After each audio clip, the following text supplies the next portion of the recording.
Hello and a very warm welcome to this edition of Question Hour from the Parliament House complex, where we bring you important unstart questions asked by the members of the Rajya Sabha and the answers given by the government. I'm Kriti Mishra, and joining me is my colleague Vishal. Dahiya. Well, thank you so much, Kriti. And just like every day, today as well, we'll bring some important questions to our viewers. So let's begin with the first question.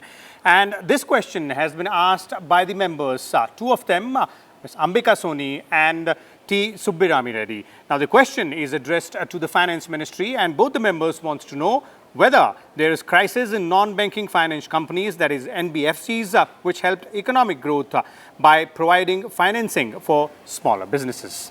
The government has given a very comprehensive answer here, and the government goes on to say that as per Reserve Bank of India's Financial Stability Report released on June 27, 2019, liquidity stress in NBFCs was reflected in the third quarter of the last financial year due to an increase in funding costs and difficulties in market access in some cases.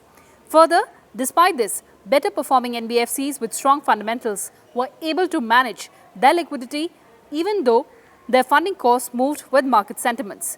FSR also states that better performing companies continue to raise funds, while those with asset liability management and or asset quality concerns are subject to higher borrowing costs.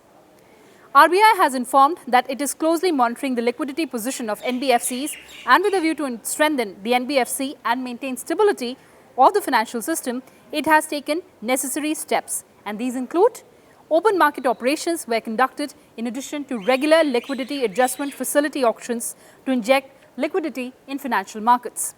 RBI also permitted special dispensation to banks up till 31st of March 2019, whereby their incremental to credit to NBFCs and housing finance companies after October 19, 2018 could be treated as high-quality liquid assets for calculation of liquidity coverage ratios.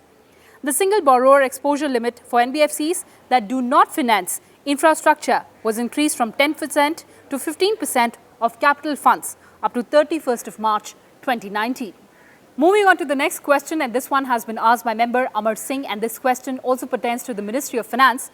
And Mr. Singh has asked whether the government has decided to proceed with strategic sale of state-owned companies to achieve its target of raising disinvestment proceeds this year. Well, the Finance Ministry in its answer says that the government has given in principle approval for strategic disinvestment of 28 CPSEs, including subsidiaries, units and joint ventures, with sale of majority stake of Government of India and transfer of management control. Now, some of these CPSEs include Project and Development India Limited, Hindustan Prefab Limited, Hospital Services Consultancy Limited, National Project Construction Corporation, Engineering Project India Limited, Bridge and Roof Company India Limited, Pawan Hans Limited, Hindustan Newsprint Limited, Scooters India Limited, Bharat Pumps and Compressors Limited, Hindustan Fluorocarbon Limited, Central Electronics Limited, Bharat Earth Movers Limited, and Faro Scrap Nigam. Well, the next question is from the member D. Raja, who wants to know from the government about the increase in the infrastructure investment. Well, India has been spending much more than 1 trillion on development of infrastructure, and the government has further said that the budget estimate of government expenditure on infrastructure in 2018-19 was 5.97 trillion rupees.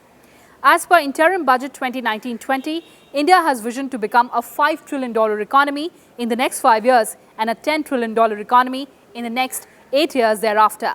Infrastructure investment needs to increase commensurately to attain these targets. Government has taken a number of initiatives to boost infrastructure investment in the economy. The government has also launched sectoral initiatives such as Bharat Mala Pariyojana for development of the road sector, Sagar Mala program, which aims to promote port-led development with a view to reduce logistics cost for international and domestic trade, Ode Desh Ka Aam Nagrik, which is UDAN, which is regional connectivity scheme, which aims at facilitating regional air connectivity by making it affordable, Ujjwal Discom Assurance Yojana, which is UDAY, for effecting financial and operational turnaround of power distribution companies. The next question is by member Anand Sharma, and this question pertains to the Ministry of Corporate Affairs, and Mr. Sharma has asked whether it is a fact that government is considering to amend the Insolvency and Bankruptcy Code for putting in place a resolution framework for cross-border insolvency. Well, the Corporate Affairs Ministry in its answer says that the Insolvency Law Committee was constituted by government in November 2017 to deliberate on the issues raised by stakeholders in respect of Insolvency and Bankruptcy Code 2016. Draft chapter on cross-border insolvency was placed in public domain, inviting comments. Subsequently, ILC submitted its report on cross-border insolvency, recommending adoption of a UN model law with some modifications. The recommendations of the ILC are now being examined by the ministry. The next question is by member Binoy Vishwam, and this one is to the Ministry of Jal Shakti, wherein the member wants to know from the government whether it is a fact that India is staring at a water emergency, with reports stating that 21 cities, including Delhi, Bengaluru, Chennai and Hyderabad, will run out of groundwater by 2020.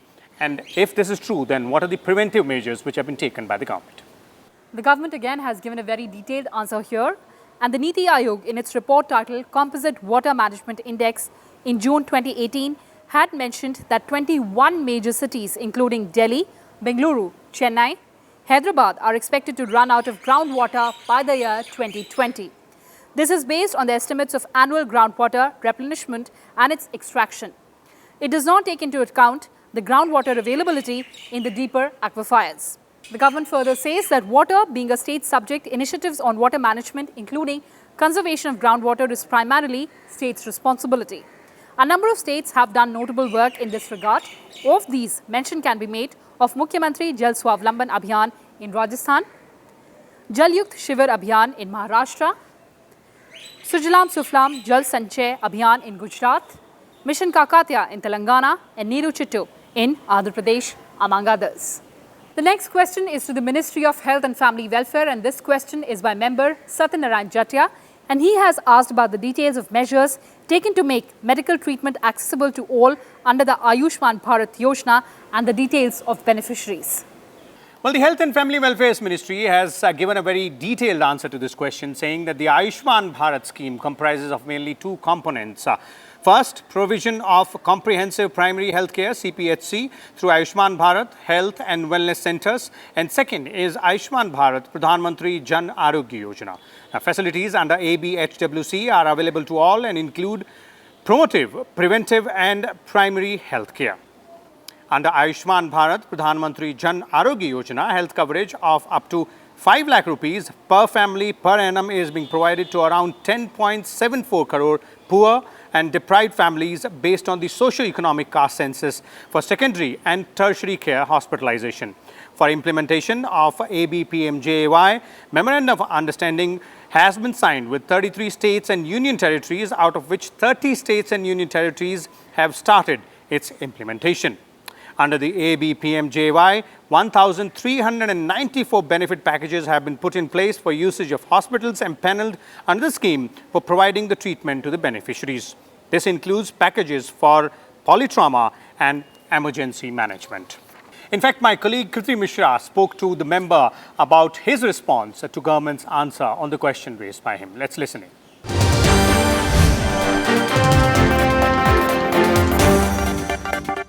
Rajya Sabha member Dr. Satyanarayan Jatia is joining us on the Question Hour show. Sir, welcome to Rajya Sabha Television. आपने बहुत महत्वपूर्ण सवाल पूछा है आयुष्मान भारत पर, उसकी delivery पर और किस तरह से वेलनेस सेंटर्स कन्वर्ट हो रहे हैं जन आरोग्य केंद्र पे. क्या सरकार का जवाब है और किस तरह की आपकी प्रतिक्रिया है सरकार के जवाब पर? सरकार ने इसमें सकारात्मक रुख अपनाते हुए कहा है कि वेलनेस सेंटर्स पर ये सारी सुविधाएं उपलब्ध कराई जाएगी जो आयुष के अंतर्गत आती है. आयुष ने हमारी परंपरागत उपचार की विधियां हैं, निदान की विधियां हैं और निश्चित रूप से यह अनुभूत है. तो हमारे यहाँ तो आयुर्वेद हमारी परंपरा का है और निश्चित रूप से फिर होम्योपैथी है, यूनानी है, सिद्धा है. ये इन सारी विधियों से लोगों को लाभ मिलता है और इसमें कोई साइड इफ़ेक्ट नहीं है. सर, आयुष्मान भारत स्कीम को आप कितना ज़रूरी मानते हैं देश का जो हेल्थ केयर सिस्टम है उसको इम्प्रूव करने के लिए? भाई, देश को समृद्ध होना है तो आयुष्मान तो होना ही होगा. और हम जैसे कहते हैं कि पहला सुख निरोगी काया, उसके बाद सब उपाया. तो शरीर अच्छा है तो मन अच्छा है, मन अच्छा है तो बुद्धि अच्छी है और बुद्धि अच्छी तो सोच और विचार अच्छे हैं तो उसके परिणाम भी अच्छे हैं. तो निश्चित रूप से यह जो आयुष के माध्यम से हम शरीर, मन, बुद्धि और आत्मा को ठीक मजबूत करने के उपाय करते हैं। इसमें ये निश्चित रूप से उसका जो संस्कार है वो अद्भुत है और इसको प्रयोग में लाना चाहिए। ये बात ज़रूर है कि एलोपैथी और बाकी की प्रचलन ज़्यादा होने से और ज़्यादा इसके प्रचार प्रसार होने से भी, ज़्यादा सुविधा केंद्र होने से भी इसका ये लाभ, तुरंत लाभ मिलने के कारण से भी और ये प्रसिद्ध हुआ है और उसका अपनी वो उपयोगिता भी है। तब भी इसको यदि हम प्रचारित करेंगे तो ये ग्रामीण भारत में और जन जन तक पहुँच करके उसकी विश्वसनीयता हासिल की जा सकती है। और जिन औषधियों में हमने परीक्षण करके और उनको अचूक बनाया है, चाहे भी डायबिटीज़ की होगी और बाकी की दवाएं होगी, उन सारी दवाओं को लोगों तक पहुंचा करके हम उनकी निश्चित रूप से उपचार की सेवाएं कर सकते हैं।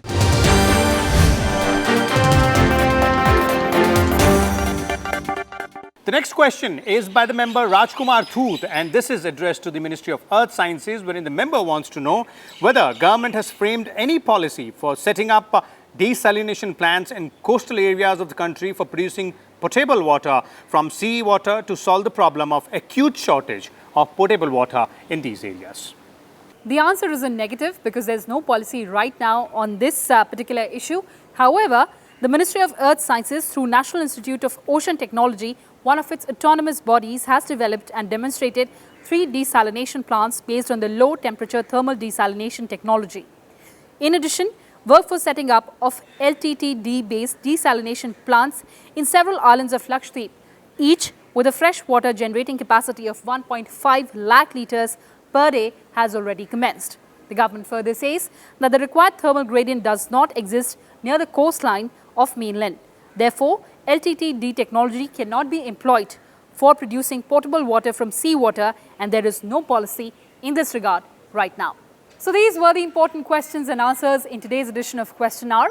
After the break, our colleagues Arvind Singh and Kriti Singh will bring you some more questions in Hindi. Stay tuned.